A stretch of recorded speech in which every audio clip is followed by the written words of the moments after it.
I proszę Państwa, oto on, bohater 14. Międzynarodowego Konkursu Lutniczego imienia Henryka Wieniawskiego, zdobywca 2 pierwszych nagród za 2 instrumenty. Piotr Pielaszek, Polak. Gratulujemy serdecznie.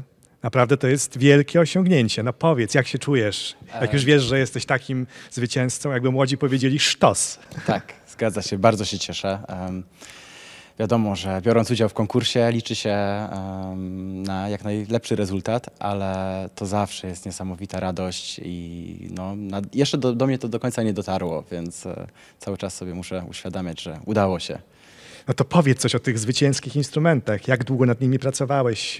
No, czym one się charakteryzują twoim zdaniem? No nie wiem. No pracowałem nad nimi tyle, co normalnie. Pracuję nad instrumentami, więc 2,5 miesiąca zajęło mi stworzenie każdego z nich. Te zwycięskie... 2,5 miesiąca tylko? To nie jest długo. Na stworzenie jednego instrumentu, tak. Tak, to nie jest. Ja myślałem, że to dłużej trwa taki proces. Nie, średnio trwa między 2 a 3 miesiące. To zależy już od poszczególnego lutnika i od systemu pracy. A jaki ty masz system pracy na przykład? Dość uregulowany, usystematyzowany i pomaga mi to bardzo w pracy, żeby właśnie skrócić ten czas, ile można. Chociaż prawda jest taka, że tu nie czas się liczy, tylko jakość. Oczywiście. Więc prawdę mówiąc, gdyby nawet miało mi zająć to pół roku, to poświęciłbym ten czas na zrobienie instrumentu. Jeśli ma on wtedy być świetnie brzmiącym dziełem. No dobrze, to zdradź jakąś tajemnicę. Na czym polega sekret? Tu nie ma sekretów i tajemnic. To jest po prostu ciężka praca, dbałość o detale, sumienność w swojej pracy. Nie ma tajemniczego lakieru Stradivariego, ani jego jakichś notatek, które nam pomogą. No to z czego to wynika, że jedne skrzypce różnią się od drugich? Wynika z... Tu jest wiele czynników. Wiadomo, że każdy twórca zwraca uwagę na inne detale. Moim zdaniem clue jest takie, żeby zwracać uwagę na wszystko. Aha. Więc nie ma jednej najważniejszej rzeczy. Ja tak uważam. Musimy dbać o wszystko, zaczynając od wyboru drewna. Dlatego ja nigdy nie kupuję drewna wysyłkowo. Po prostu jeśli potrzebuję zrobić zakupy, wsiadam w auto, jadę do Włoch, jadę do Austrii i tam siedzę 3 dni i przeglądam kawałki drewna i z tych 1000 wybiorę może z 10, może 15 odpowiednich, które później przez kilka lat przynajmniej się sezonują już u mnie w domu. I czego poszukujesz w tym drewnie? Zwracam uwagę na wagę, ale to nie jest najważniejsze. Najważniejsza jest struktura tego drewna, jak dla mnie. To, jak to drewno rosło,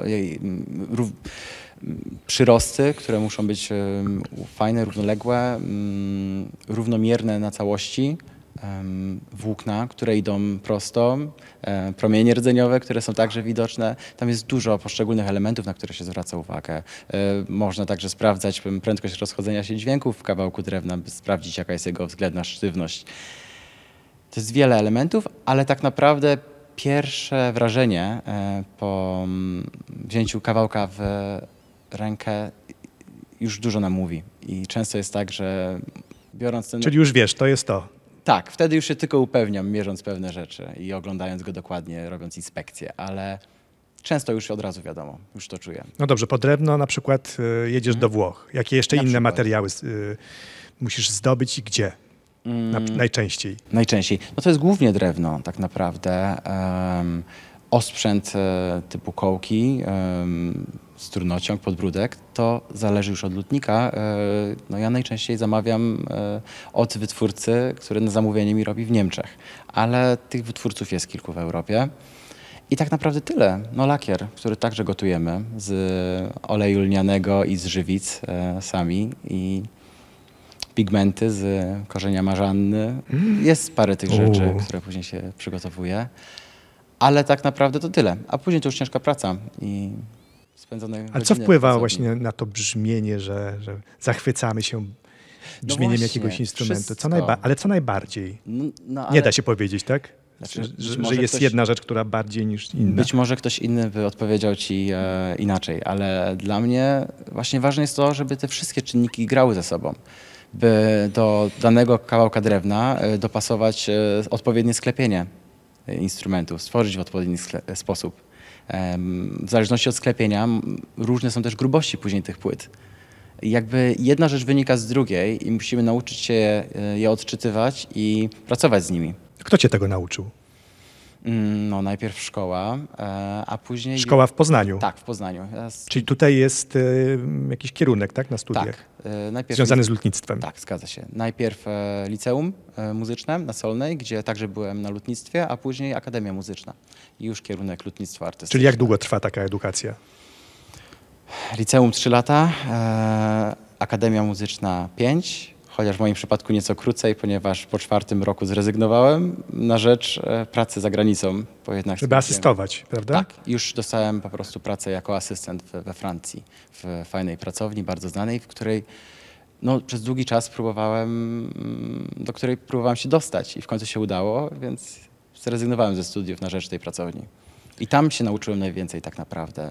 Czyli przy mistrzu po prostu. Tak, przy mistrzu. Najpierw przy jednym i już przy tym mistrzu brałem udział w poprzedniej edycji tego konkursu i po tamtej edycji, w której udało mi się też zająć nagrodę za dźwięk, zacząłem pracować u kolejnego lutnika, który był jurorem na tym konkursie, u Andrei Francen, ponieważ zobaczyła mój instrument i stwierdziła, że też chce, żebym był jej asystentem, więc później pracowałem przez 2 lata pół etatu jednego lutnika jako asystent, pół drugiego. I tam się nauczyłem tak naprawdę najwięcej. Nauczyłem się, jak właśnie oceniać to drewno, jak pracować z nim, jak tworzyć sklepienia. To jakie predyspozycje trzeba mieć, żeby zostać lutnikiem? Na pewno pomogą zdolności manualne, tak ogólnie mówiąc.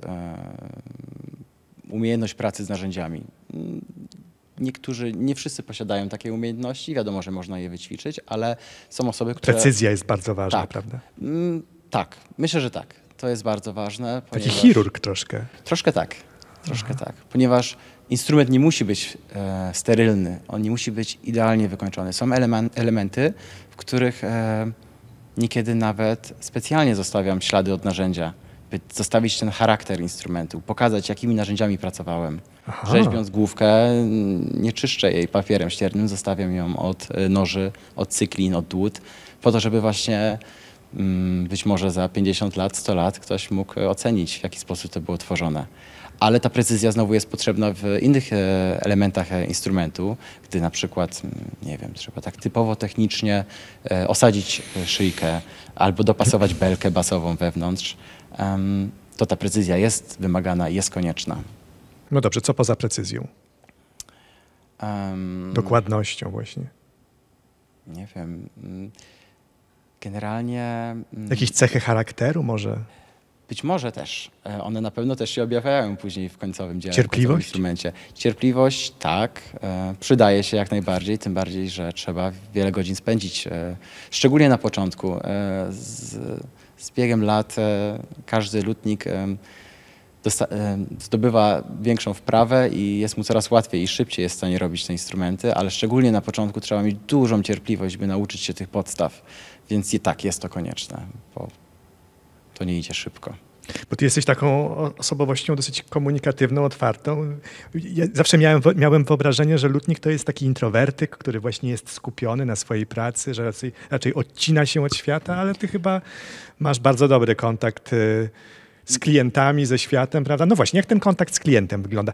Interesuje mnie taka rzecz. Przychodzi do ciebie skrzypek i zamawia sobie skrzypca. No bo załóżmy, idę do krawca, no to ja dokładnie wiem, czego chcę, tak? Mam swoje oczekiwania. I teraz jakie oczekiwania ma taki skrzypek w momencie, kiedy on do ciebie przychodzi? Co on tobie mówi? Powiem tak. Każdy lutnik ma też inne podejście, więc ja mogę mówić tylko i wyłącznie za siebie i za to, jak ja pracuję. I każdemu klientowi też mówię, że nie jestem magikiem i nie jestem w stanie stworzyć instrumentu takiego, jaki on sobie wyobrazi i jaki sobie wymarzy. Jestem natomiast bardzo sumienny w swojej pracy i jestem w stanie dość dobrze jak to powiedzieć, może nie kopiować, ale tworzyć instrumenty, które mają bardzo podobne walory brzmieniowe za każdym razem. Że dbam o to.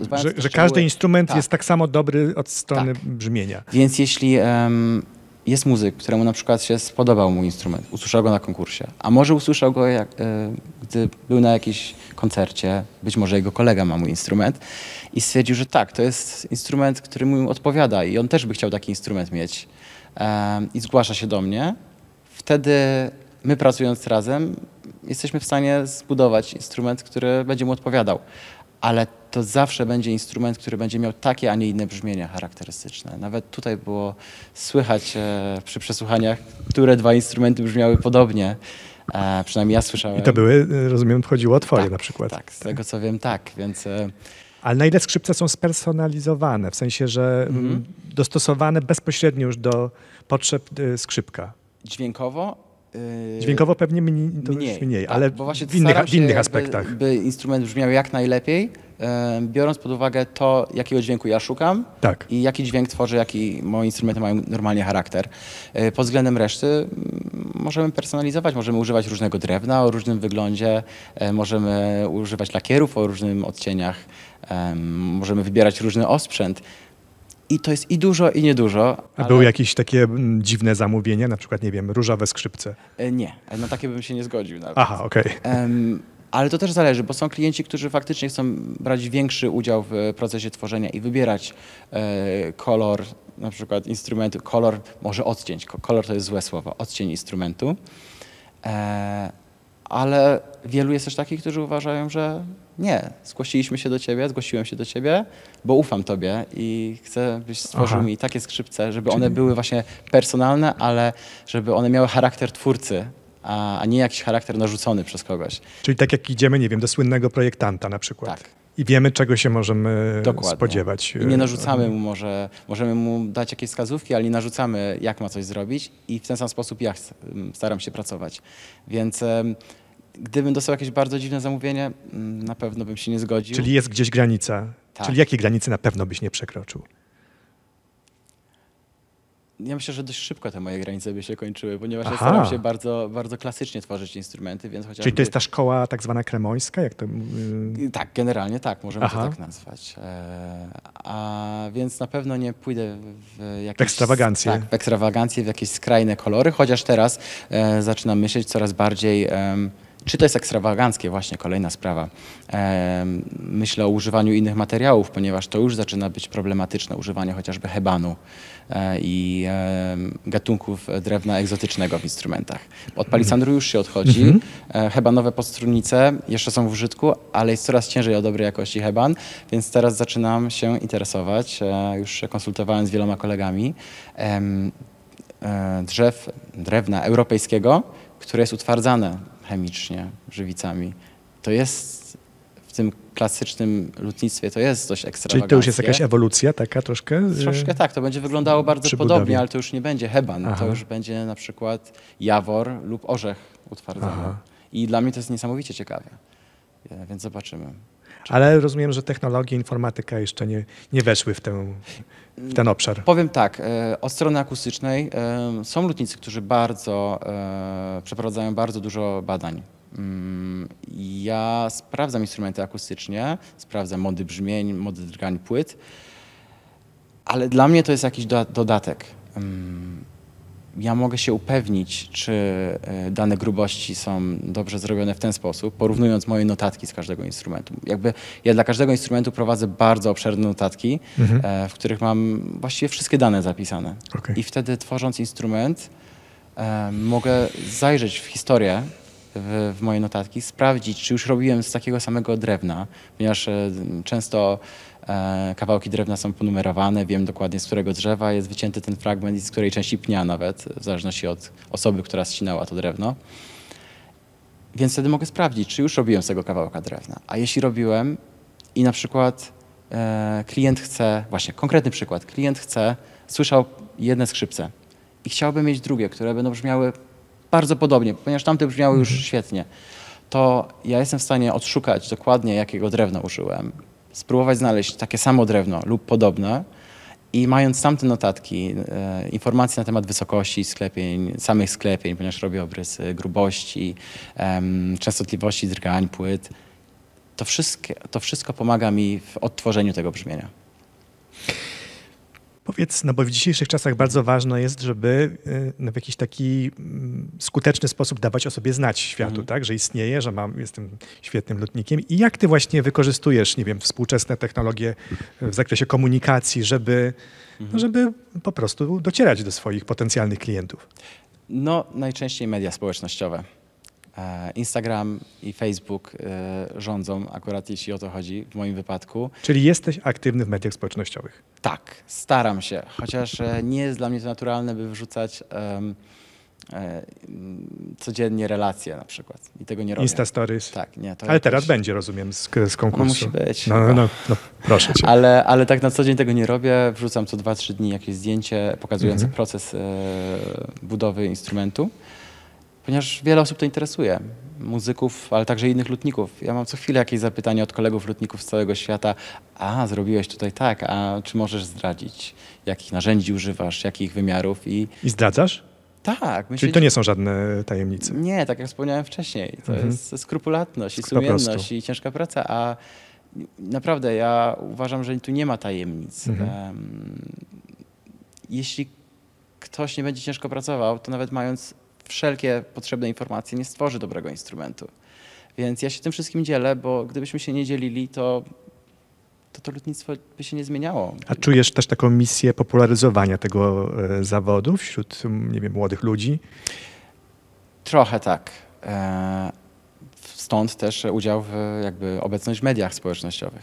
Bo analizując statystyki, wcale nie większość moich obserwatorów to muzycy, tylko często osoby, które z muzyką nie mają wiele wspólnego. Więc cieszę się, że inne osoby też się interesują tym zawodem, który jest tak naprawdę mało popularny. Na TikToku też jesteś? Nie, tam nie. Może powinienem, nie wiem. Może jakieś śmieszne historie związane, właśnie, prawda, z lutnictwem? Być może, ale to chyba już będzie za dużo. Za dużo, nie tak. mogę spędzać, musisz się skupić na pracy dokładnie, jednak nie przede mogę spędzać wszystkim. więcej Tak, czasu dokładnie. na smartfonie niż tak. w pracowni. Ile godzin dziennie pracujesz nad instrumentem? To różnie. Staram się zaczynać 8:30 i jeśli mam zły dzień, to mogę skończyć o 9:30. Jeśli masz zły dzień? Na przykład. A dlaczego? Nie wiem, mogę się źle czuć. Ale o 9:30 mówisz godzinę później, tak? Mówię przykładowo. Myślałem, że wieczorem o 9:30. Nie. Mówię przykładowo, że po prostu staram się nie pracować na siłę, ponieważ uważam, że wtedy można więcej zrobić złego niż dobrego. Więc jeśli czuję, że praca nie idzie, czasami wolę odłożyć na bok dany element i wrócić do niego za godzinę, do 2, następnego dnia. Ale to już mówię o takich przypadkach, gdy faktycznie czuję, że to nie jest ten dzień. Ale zazwyczaj to jest tak około 10 godzin dziennie. Myślę, że spędzam w pracowni. I w sobotę, niedzielę też pracuję. Więc... A jak się relaksujesz? Teraz przed konkursem? Rzadko. Ale tak jak generalnie, masz czas? Jak mam czas, rower. Dużo lubię podróżować, więc staram się po prostu po skończonym projekcie na przykład podróżować lub łączyć pracę z moimi podróżami i podróże są moim hobby. Jest takie modne teraz. Wszyscy mają podróże jako hobby, ale faktycznie to lubię i to mnie relaksuje. Właśnie jakieś przemieszczanie się, które przez ostatni rok było nieco utrudnione, ale miejmy nadzieję, że już niedługo. To jaka była ta najbardziej niezapomniana podróż? Nie wiem, bo dużo ich było. A twoja ta ukochana? Ukochana? Nie wiem, w zeszłym roku byłem przez 3 miesiące w Ameryce Południowej. Kolumbia, Ekwador. Więc fajnie było. Ale generalnie nawet takie krótkie podróże, by odwiedzić klientów, też są niezapomniane. Jak leciałem spotkać się z klientem, dostarczyć instrument na Tajwan, spędziłem więcej godzin spędziłem w samolocie niż będąc na miejscu. Ale i tak było świetnie, więc co moje, to moje. W momencie, kiedy te skrzypce komuś przekazujesz, to potem już jesteście w stałym kontakcie. Tak. Ja nie wiem, może mam z 1-2 klientów, z którym nie jestem w kontakcie, a z całą resztą zawsze mam bardzo bliski w ogóle kontakt. Aż tak bliski, że wysyłamy sobie kartki na święta, piszemy do siebie cały czas, co słychać, jak się instrument. Wiesz, dla mnie to jest bardzo ważne. Czyli taki lekarz pierwszego kontaktu trochę. Trochę. Nawet bliżej może, Właśnie. no bo to tak. Nie, ponieważ wychodzę z założenia, że ponieważ pracuję nad tym instrumentem powiedzmy te 2,5 miesiąca, to jest dla mnie ważne. To jest 2,5 miesiąca mojego życia. Spędzam z tym instrumentem, poświęcam wszystko, by stworzyć jak najlepszy instrument. Nie chcę go porzucić. Nawet jeśli ktoś go kupuje, więc generalnie to jest moja praca, zarabiam, okej. No nie, ja chcę wiedzieć, jak ten instrument się starzeje, co się z nim dzieje, kto na nim Jasne, gra. zrozumiałe. I dlatego jestem zawsze bardzo wdzięczny moim klientom, że chcą się ze mną dzielić tymi spostrzeżeniami. Jak instrument właśnie się rozgrywa, a często mi piszą, zmieniłem struny, zmieniłam struny na takie i takie. Brzmi w ten sposób. To są też dla mnie bardzo cenne informacje, które mogę później sam wykorzystywać, polecając coś moim przyszłym klientom, innym klientom. Największe marzenie. Nie wiem. Nie mam chyba chwilowo żadnych wielkich marzeń. Może takie, by chociaż troszkę wróciły rzeczy do normalności i byśmy mogli dalej po prostu robić to, co kochamy. Pracować, podróżować, spotykać się. A z takich bardzo dużych marzeń to nie mam, prawdę mówiąc. To wszystko jakoś z ciężką pracą wychodzi, że i tak się wszystko spełnia powoli. Powoli, ale...